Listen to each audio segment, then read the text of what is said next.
በስመ አብ ወወልድ ወመንፈስ ቅዱስ አሐዱ አምላክ አሜን።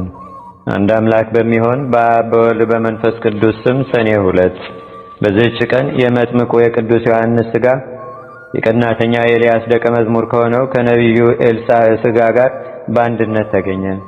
ከሃዲው ንጉሥ ኡልያኖስ የጥጦስ ልጅ አስባስያኖስ ካፈረሰው በኋላ በዘመኑ በኢየሩሳሌም የአይሁድ ምኩራባቸውን ሊሰራ በወደደ ጊዜ እርሱ በቅዱስ ወንጌል ድንጋይ በድንጋይ ላይ ተቀምጦ ሳይፈርስ በዚያ አይቀርም የተባለውን የእግዚአብሔርን ቃል ሊሽር ፈልጎ መስራት በጀመረ ጊዜ 3 ጊዜ ፈረሰበት። አይሁድም እንዲህ አሉት፣ የደጋግ ክርስቲያኖች አጽሞቻቸው በዚህ ቦታ ስለሚኖሩ ከዚህ ካላወጣሃቸውና ካላቃጠልሃቸው በዚህ ቦታ ምኩራብ አይሰራም። በዚያንም ጊዜ የቅዱሳንን አጽሞቻቸውን አውጥተው በእሳት እንዲያቃጥሉ ታዘዘ። ባፈለሱም ጊዜ የመጥምቁ ቅዱስ ዮሐንስንና የነቢዩ ኤልሳዕን ሥጋቸውን አግኝተው በእሳት ሊያቃጥሉ ፈለጉ። ምዕመናንም መጥተው ለወታደሮች ብዙ ገንዘብ ሰጡ። ንጉሡም ሰምቶ እንዳያጠፋቸው በዚያች ሀገር እንዳያስቀሩ ካማሏቸው በኋላ የቅዱሳኑን ሥጋ ወሰዱ። የኡልያኖስም ዜናው እንዲህ ሆነ። የጳጳሳት አለቆች ባስልዮስንና ጎርጎርዮስን ባሰራቸው ጊዜ እነርሱ በቅዱስ መርቆሬዎስ ስዕል ዘንድ እያለቀሱ ጸለዩ። የክብር ባለቤት የሆነ የጌታችንና የአምላካችን የመድኃኒታችን የኢየሱስ ክርስቶስ የከበረ ስሙን ሰድቧልና ያን ጊዜ እግዚአብሔር ቅዱስ መርቆሬዎስን በአካለ ነፍስ ላከው። ኡልያኖስንም በጦር ወጋው። ከደሙም ዘግኖ ኢየሱስ የሰጠኸኝን ነፍስ ተቀበል እያለ ወደ አየር ረጨ። ወዲያውኑም በክፉ አሟሟት ሞተ። የከበሩ የዮሐንስንና የኤልሳዕን ሥጋ ግን እሊያ ሰዎች በእስክንድርያ ከተማ ወደ ሊቀ ጳጳሳቱ አባ አትናቴዎስ አደረሱ። እርሱም በእርሳቸው ታላቅ ደስታ ደስ አለው። ቤተ ክርስቲያንም እስኪሰራላቸው ድረስ በእርሱ ዘንድ አኖራቸው።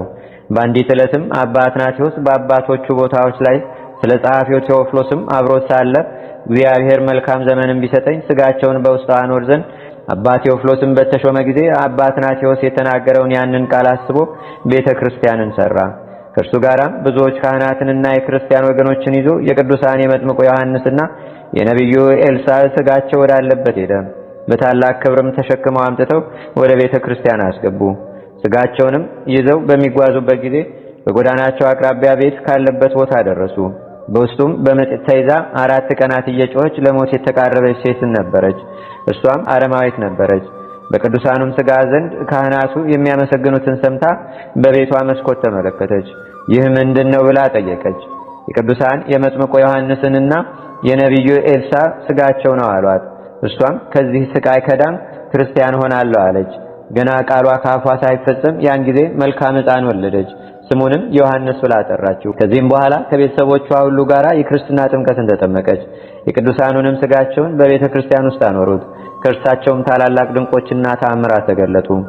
በቅዳሴ ቤተ ክርስቲያኑም ጊዜ ከሊቀ ጳጳሳት አባ ቴዎፍሎስ ጋር ብዙዎች ሰዎች ቅዱሳን መጥምቁ ዮሐንስንና ነቢዩ ኤልሳዕን ሲዞሩ አዩአቸው። በቀድሞ መልካቸው ያውቋቸዋልና። የመጥምቁ የቅዱስ ዮሐንስ መልክ ሁለመናው ጸጓር ሲሆን ጽሙ በደረቱ ላይ የወረደ ነበር። ኤልሳዕም ቁመቱ ረጅም፣ ራሱ በራ ነበር። ከዚህም በኋላ ኤጲስቆጶሱ አባ መቃርስ በሰማዕትነት ባረፈ ጊዜ ሥጋውን ከቅዱሳን ዮሐንስና ኤልሳዕ ሥጋ ጋር አደረጉት። ለእግዚአብሔርም ምስጋና ይሁን፣ እኛንም በጸሎታቸው ይማረን ለዘላለሙ አሜን። ሰላም እብል ላሰሬዮቶሙ ነዮ ለሥጋ ዮሐንስ መጥምቅ ወለሥጋ ኤልሳዕ በኢተሌልዮ አቅረበ ሎሙ አኮቴተ ወተጋኔዮ ከመክህሉ አረማዊተ እምማመ ወሊድ አጤዮ ተአምሬሆሙ ቴዎፍሎስ ርዮ። በዚህች ዕለት የቄርሎስ የአክሌጥስና የኢትዮጵያ መነኮስ የቀውስጦስ መታሰቢያቸው ነው። እግዚአብሔርም በጸሎታቸው ይማረን ለዘላለሙ አሜን። አንድ አምላክ በሚሆን በአብ በወልድ በመንፈስ ቅዱስ ስም ሰኔ 3 በዚህች ቀን በትሕርምትና በተጋድሎ የጸናች ቅድስት ማርታ አረፈች። በዚህች ዕለት ሰማዕት ኮሪዮን አረፈ። በዚህችም ቀን ደግሞ ኤላሪዮስ የሚባል ኤጲስቆጶስ ሰማዕት ሆኖ አረፈ።